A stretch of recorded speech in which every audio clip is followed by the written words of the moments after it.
ஆங்காரமும் அடங்கார் ஒடுங்கார் பரமானந்தத்தே தேங்கார் நினைப்பு மறப்பு மறார் தினைப்பொழுதேலும் ஓங்காரத்து உள்ளொளிக்குள்ளே முருகன் உருவங்கண்டு தூங்கார் தொழும்பு செய்யார் என் செய்வார் யமதூதருக்கே.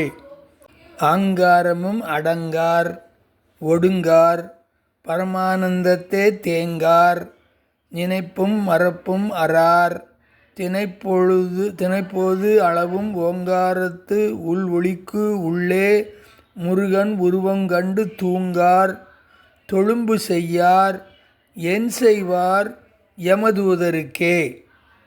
நான் என்னும் அகங்காரம் எனது என்னும் மமகாரம் ஆகிய இரண்டையும் ஒழித்து அருள் அனுபவத்தில் அடங்கப் பெற மாட்டார். பொறி புலன்கள் ஒடுங்கப் பெற மாட்டார்.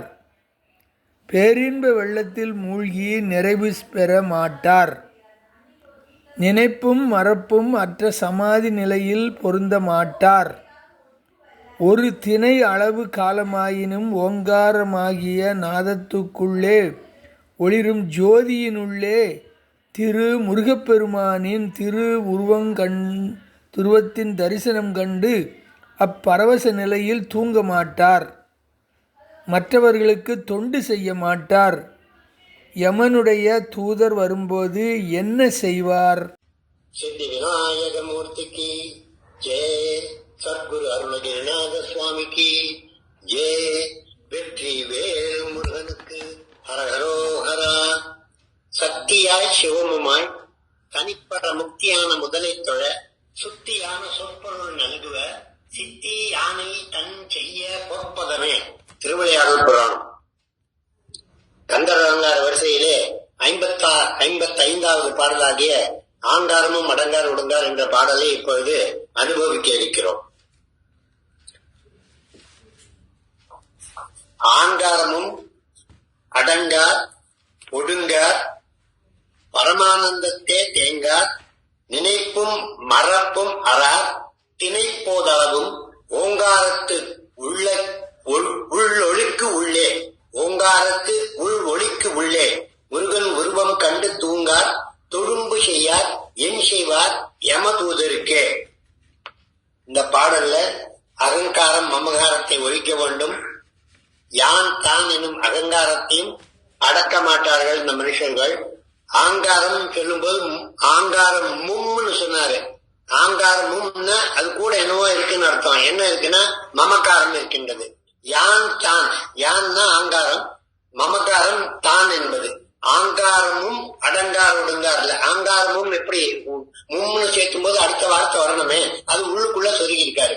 யான் தான் ஆங்காரமும் மமகாரமும் அடங்கார் ஒடுங்கார், இது ரெண்டும் அடங்கவில்லையானா இறைவனை சேருவதற்கு முதல் படி அதுதான். அகங்காரத்தை விட்டு வைக்க வேண்டும். நான் என்கின்ற பொருளை ஒழித்து விட வேண்டும். இது ரெண்டும் அடங்கினாதான் இறைவனிட சேருகின்ற முதல் படி. யான் தான் எனும் அகங்காரத்தையும் அடக்க மாட்டார்கள். மனவேதனையும் ஆனந்தத்தையும் அடக்கி ஒடுக்க மாட்டார்கள். பரமானந்தத்தை தேங்கார். பரமானந்தம்னா ஆனந்தம் பூலோகத்தில் இருக்கிறது சாதாரண ஆனந்தம். இறைவனுடன் சேருகின்றது பரிபூர்ண பரமானந்தம். அந்த பரமானந்தத்தை தேங்கார். அதுல போய் இருக்கணும். கொஞ்ச நேரம் பார்த்துட்டு விட்டுருவாங்க. அதுல தேங்கி இருக்க வேண்டும். எப்பொழுதும் இறை நினைவிலே இருக்க வேண்டும் என்கின்ற எண்ணத்தை விட்டு விடுவார்கள். அடங்கார் மனவேதனையும் ஆனந்தத்தையும் அடக்கி ஒடுக்க மாட்டார்கள். ஆனந்தமாக இருந்தாலும் சரி, துக்கமாக இருந்தாலும் சரி, அந்த மனத்திலே அதை அடக்க வேண்டும், ஒடுக்க வேண்டும்.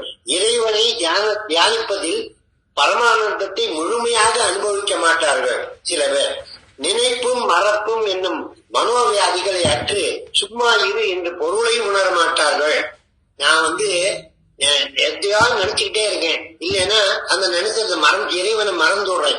இது ரெண்டு நிலைகளும் இல்லாமல் ஒரே போல எப்பவும் ஒரே போல இருக்க வேண்டும், அந்த நிர்மலமாக இருக்க வேண்டும் என்கின்ற அந்த நிகழ்ச்சியை நான் செய்யறது இல்லை, சும்மா இருக்கிறது இல்லை. அனுபூதி நிலை நான் பெறவில்லை. நினைப்போதளவு ஓம் நினைப்பும் மறப்பும் நினைப்பும் மறப்பும் மறுப்பது அனுபூதி நிலை பெறுவது. சும்மா இருக்கக்கூடிய அந்த நிலை, அதுல அதன் பொருளை நான் உணரவில்லை.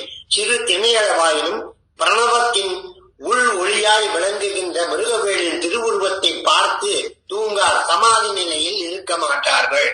இறைவனை நிறுத்தி கொண்டிருக்கின்ற சமயத்திலே தூங்குதல் அப்படின்னா சமாதி நிலையிலே இருப்பது. இப்போ ரங்கநாத சுவாமி ஆதிசேஷன்ல படுத்துட்டு இருக்கார். தூங்கிட்டு இருந்தா உலகத்தை ரட்சிக்கிற சுவாமி தூங்கிட்டு இருந்தா ரட்சிக்க முடியுமா? அவர் அந்த சமாதி நிலையிலே இருந்து ஆத்மாவுக்கு வேண்டியதெல்லாம் செய்து கொண்டிருக்கிறார் என்பதுதான் அங்கே பொருள். அங்கே தூங்குதல் அப்படின்னா மகாவிஷ்ணுடைய அந்த யோக தியானம், அந்த யோக தியானத்தை நித்ரா யோகம் அப்படிங்கிற அந்த யோகத்தை செய்து கொண்டிருக்கிறார் மகாவிஷ்ணு. அதனாலதான் அந்த தூங்குவார் அப்படின்னு சொன்னா அது சமாதி நிலையில் இருக்க மாட்டார்கள், இறை தொண்டு புரிய மாட்டார்கள். இறைவனுக்காக ஏதாவது செய்யலாமா? வேண்டாம். இறைவனுக்கு செய்கின்ற பக்தர்களுக்காக ஏதாவது செய்யலாமா? அதுவும் நம்ம செய்ய முடியாம திண்டாடுவார்கள். முருகன் உருவம் கண்டு தூங்கார், தொழும்பு செய்வார். அவனை தொழுதல் கூட செய்ய மாட்டாங்க, வணங்க கூட செய்ய மாட்டாங்க. என் செய்வார் எமது. இந்த ஒரு விதமான நல்ல குவாலிட்டிஸும் இல்லாத உங்களுக்கு யமன் வந்தா சும்மா விட்டுருவாங்க. அப்ப யமன் வரும்போது என்ன பரீட்சை பண்ணுமா? அதிபீஷண கடுபாஷண யமகிங்கர படலி கிருத்த தாடன பரிபாடன மரணாகமய சமயே. அந்த மரண சமயத்துல மரண பயம் வரும்போது எவ்வளவு துன்பம் ஏற்படும் என்பதை அறியாத மனிதர்களாக இருக்கின்றீங்களே. பக்கத்துல ஒருத்தர் செத்து போயிட்டானா, அத கூட சொல்றாங்க. அவன் செத்து போயிட்டான், அவன் திண்டாடி செத்தான். அந்த விஷயத்த பக்கத்துல சொல்லும் போது கூட ஐயோ இந்த நிகழ்ச்சி நமக்கும் ஏற்படுமே அப்படிங்கிற பயமே இல்லை. யாரோ முருகனை பாடுறாங்களா, அந்த பாட்டுக்காவது அதை காதுல கேட்டு உருகுவோமா? உருகுவதில்லை. அதுக்கு அந்த முருகனுடைய பெயரை சொன்னா அந்த பெயரை கேட்டாலும் நாம் உருகுவோமா? மனசு தியானத்தை கொண்டு போய் இறைவனிடம் வைப்போமா? வைப்பதில்லை. யமன் வருகின்ற வழியை பார்த்து பக்கத்துல வந்துட்டான், அப்ப நிச்சயமா எனக்கும் வருவான், அதையாவது நாம் உணர்ந்து கொள்றோமா? உணர்வதில்லை. அந்த யமன் வராத இருக்க வந்தாலும் முருகப்பெருமான் வந்து நம்மளை காப்பாற்றுவானே, அந்த பாட்டையாவது ஜனம் கேட்கலாமா? கேட்கறது இல்ல.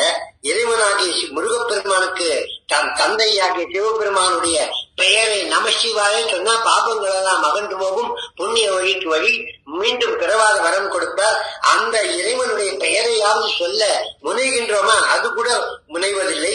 பாழ்த்த பிறவியின் ஏற்ற மனது நல் வழி போக மாற்றம் என்கிற இது அருங்கினர் பாட்டில் உருகிலை கேட்டும் ஒருகிலை கூற்று வழி வழி பார்த்தும் ஒருகிலை பாட்டை அனுதினம் ஏற்றும் அருகிலை தினமானம் பார்ப்பனியன் அருள் வீட்டை விழகிலை. சிவபெருமான் கொடுக்கின்ற மோட்ச வீட்டை கூட விரும்புவதில்லை. நாக்கின் நுனி கொண்டு ஏற்ற அருகில் நாக்க நுனி கொண்டு நமசிவாய என்ற வார்த்தையை கூட சொல்லறதுக்கு நினைக்கிறது இல்லை. பாழ்த்த பிறவியின் ஏற்ற மனது நல் வழி போக மாற்றம் எனும் இறை கூட்டை விடுகிலை. என் உடலிலிருந்து இந்த ஆத்மா விட்டு போவதில்லை. ஏட்டின் விதி வழி ஓட்டம் அறிகிலே. பிரம்மா என்ன விதி எழுதியிருக்கானோ அந்த மாதிரிதான் ஓடுதா, அதுவும் ஓடுறதுக்கு வழி விடுறதில்லை. பார்த்தும் இனி ஒரு வார்த்தை அறைவன் இது காளாய். முருகா, நீ வந்துதான் என் புத்தியை திருத்தி உன் பாதாம்பயத்தில் போட்டி வாக்கும் உனதுள்ள நோக்கும் அருள்வது ஏத்த புகழ் அடியார்க்கும் எளியனை வாழ்த்த இருவினை நீக்கும் முருகனை மறுவாயோ அருள்நாதர் பாடுறார். இத்தனைக்கு சிறப்பா முருகப்பெருமானை நாம் பாட வேண்டும், இந்த துன்பங்களிலிருந்து தீர வேண்டும், மீண்டும் பிறவாத வரம் வேண்டும் என்பதெல்லாம் செய்வதில்லை. இதெல்லாம் செய்ய வேணும். இதுக்கு முதல் படியாக இருக்கக்கூடிய அகங்காரத்தையும் மமகாரத்தையும் நான் விட்டு ஒழிக்க வேண்டும் என்கின்ற விஷயத்தை தான் இங்க அருணகிரிநாதர் போட்டிருக்கார். பெரிய பெரிய முனிவர்கள் ஞானிகள் எல்லாம் கூட இதை செய்யல. ஒரு சாமியார் போயிட்டு இருந்தாரா, அவர் அர்க்கியம் கொடுக்கிறார் சூரியனுக்கு.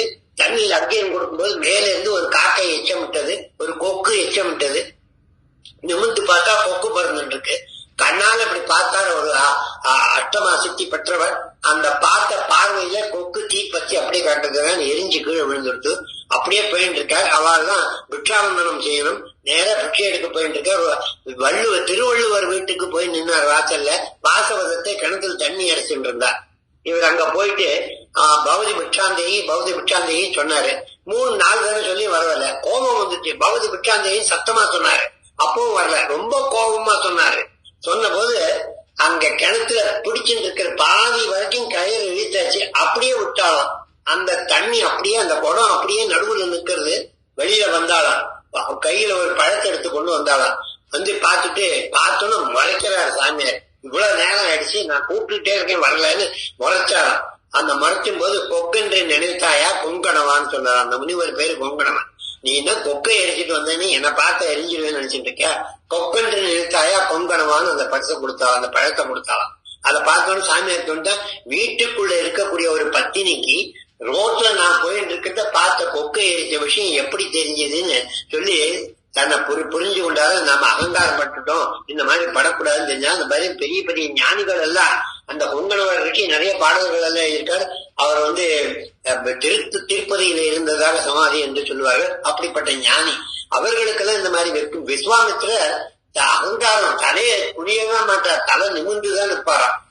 அவருக்கு பிரம்மரிஷி பட்டமே கிடைக்கல. அப்ப வசிஷ்டர் என்ன பண்ணாராம், குடிசையை கட்டிட்டு அந்த குடிசையில நுழைவாயில ரொம்ப சின்னதா வச்சுட்டு விஸ்வாமித்திர வரவழைத்தாராம். அப்ப குனிஞ்சு வரும்போது தலை குனிவாரு, அப்படியாவது அவர் தலை குனியட்டும், அப்படியாவது பிரம்மரிஷி பட்டத்தை அவருக்கு கொடுக்கலாம் நினைச்சிட்டு இருந்தாராம். அவர் ராஜரிஷி, ராஜாவா இருந்தார் விஸ்வாமித்திரர். அவர் உள்ள வந்த போது இந்த குடிசையை பார்த்துட்டு வராரு, அப்ப கூட குனியலையா, காலை உள்ள வச்சு நல்லா நுழைஞ்சு உள்ள வந்தாராம். அந்த மாதிரி அகங்காரம் இருந்தா எப்படி அதுக்கு குனிவு ஏற்படும். அதனால தாழ்ந்து தலை வணங்கி இறைவனை வணங்க வேண்டும். என்னாலே எல்லாம் ஆகிறது என்ற நினைவு கூடாது. நான் என்ற அகங்காரத்தை விட்டு வர வேண்டும். பகவத்கீதை படிக்கணும்னு ஒரு மகாராஜா இருந்தாரா, அவர் எனக்கு பகவத்கீதையை சொல்லித்தாங்கன்னு சொன்னாரா. அப்ப மந்திரி சொன்னாரா, எனக்கு தெரியாது, நம்ம ஊர் எல்லையில ஒரு சாமியார் இருக்காரு, கதவை கூட்டிட்டு நிறைய பேருக்கு சொல்லிக் கொடுக்கிறார், அங்க போனா அவர் பகவத்கீதையை 10 நாள்ல உங்களுக்கு மனப்பாடம் பண்ணி விட்டுருவாரு, வாங்க போலான்னு கூட்டிட்டு போனாங்க. அங்க அந்த குடிசையில சாமியார் இருந்தாரு. இவர் போய் மந்திரி போய் தட்டினா ஒன்னும் ஆகல. ராஜாவே குதிரையில இருந்து இறங்கி வந்து தபாதான் தட்டினா கதவு திறக்கவே இல்லை, பேசாம போயிட்டாங்க. ராஜா பார்த்தா சாமியாருக்கு தூங்கிட்டு இருக்காரு போல இருக்கு, மறுபடியும் வரலான்னு போயிட்டாங்க. அதுக்கப்புறம் ஒரு வாரம் கழிஞ்சு மறுபடியும் வந்து பார்த்தா கதவை தட்டினா திறக்கல. 3வது வாரம் வந்து ராஜா, நான் வந்திருக்கேன் கதவை தர, நான் வந்திருக்கேன் கதவை தரேன்னு சொல்லி தட்டினாரு. அப்பவும் கேட்கல. அப்ப திடீர்னு ஒரு குரல் இருந்தான், நான் செத்தப்புறம் வா அப்படின்னாரு. அப்ப ராஜா மறுபடியும் வந்துட்டு என்னன்னு புரியல. அப்ப வந்து நானே படிச்சுக்கிறேன், இவர் சொல்லி தர தேவையில்லை, ஃபுல்லா அவரே உட்கார்ந்து பகவத்கீதை முழுக்க படிச்சார். படிச்சு முடிஞ்சு இவ்வளவு விஷயம் இருக்கு, இது எப்படி 10 நாள்ல நாம தெரிஞ்சுக்க முடியும், பெரியவா சொல்லி கொடுத்தா கூட நமக்கு வராதே அப்படிங்கிற உணர்வை உணர்ந்து தனக்கு முடியல, இறைவன் தான் நமக்கு அனுகிரகம் பண்ணணும், இதுக்கு நாம தாழ்ந்துதான் போகணும், முனிவர்கிட்ட கோபம் மட்டும் பிரயோஜனம் இல்லைன்னு போயிட்டு கதவை கிட்டினார். யாருன்னு கேட்டார் சாமியார். அடியே வந்திருக்கேன் அப்படின்னா. உடனே படாரும் கதவை திறந்தாரு. வா என்னன்னு. உனக்கு அகங்காரமும் மமகாரமும் ஒடுங்குவதுதான் இறைவனை அடைவதற்கு முதற்படி என்பதை எடுத்துச் சொல்லவே இந்த மாதிரி கதைகள் ஏற்பட்டிருக்கிறது. முருகப்பெருமானை ஒளியின் உள்ளே, ஓம் என்கின்ற ஓங்கார ஒளியின் உள்ளே ஒளியாக ஒளிப்பிழம்பாக உருவத்தை கண்டார் முருகப்பெருமான். ஆகையினாலே அவனுடன் சேர்ந்து அனுபூதி நிலையிலே இருந்து முருகனுடன் இருந்து திருப்புகழை உபதேசம் பெற்றார். அதனால 12 ஆண்டுகள் கமலாலயத்திலே சரவணபவ யந்திரம் செய்து திருவண்ணாமலையிலே அருணகிரிநாதர் நாத விந்து கலாதி நமோ நம என்று முருகப்பெருமானுடைய பீஜாட்சர மந்திரத்தை உள்ளே அடக்கி முருகன் உருவத்தை ஓங்காரத்தை உள்ளே கண்டார். அந்த கண்ட நிகழ்ச்சியினாலேதான் முருகப்பெருமானுடைய பரிபூர்ண அனுகிரகம் பெற்ற அவர் திருப்புகழாகிய 16,000 கிரந்தங்களை நமக்கு அள்ளி எடுத்து கொடுத்தார். அப்படியா எல்லாத்தையும் உயர்ந்தவாகிய அந்த தேவனை இறைவனை நாம் பார்ப்பதற்கு பருதியாய் பனி மதியமாய் படர் பாலாய் வானாய் நீர் தீ காலாயூடு சாலம் பலவுமாய் பல கிழமையாய் 14ஆய் 7ஆய் மேனாவாய் 7 உலராகி சுருதியாய் சுருதிகளின் மேல் சுடராய் வேதாவாய் மாவாய் மேலே சிவமான தொலைவில்லாத பொருள் இருப்பு கால் கடலை சூடாது உன்னை நாடாது என் பக்தியின் ஈடேறாது கிடவேனோன்னு அருணகிரிநாதர் அங்க இயங்குகிறார். அதனாலே நாம அந்த உருவத்தை கண்டு முருகனை பார்க்க வேண்டும் என்கின்ற அந்த ஓங்கார பொருளை உணர்தல் வேண்டும், ஆங்காரத்தை அடக்க வேண்டும் என்பதை எடுத்துக் கொடுக்கக்கூடிய சிறப்பான ஒரு அலங்கார பாடல் இது. ஆங்காரமும் அடங்கார் ஒடுங்கார் பரமானந்தத்தை தேங்கார் நினைப்பும் மறப்பும் அறார் திணைப்போதளவும் ஓங்காரத்துக்குள் ஒளிக்குள்ளே முருகன் உருவம் கண்டு தூங்கார் தொழும்பு செய்யார் என் செய்வார் யமதூதருக்கே அப்படி என்கின்ற பாடல். வெற்றிவேல் முருகன் கரோகரா.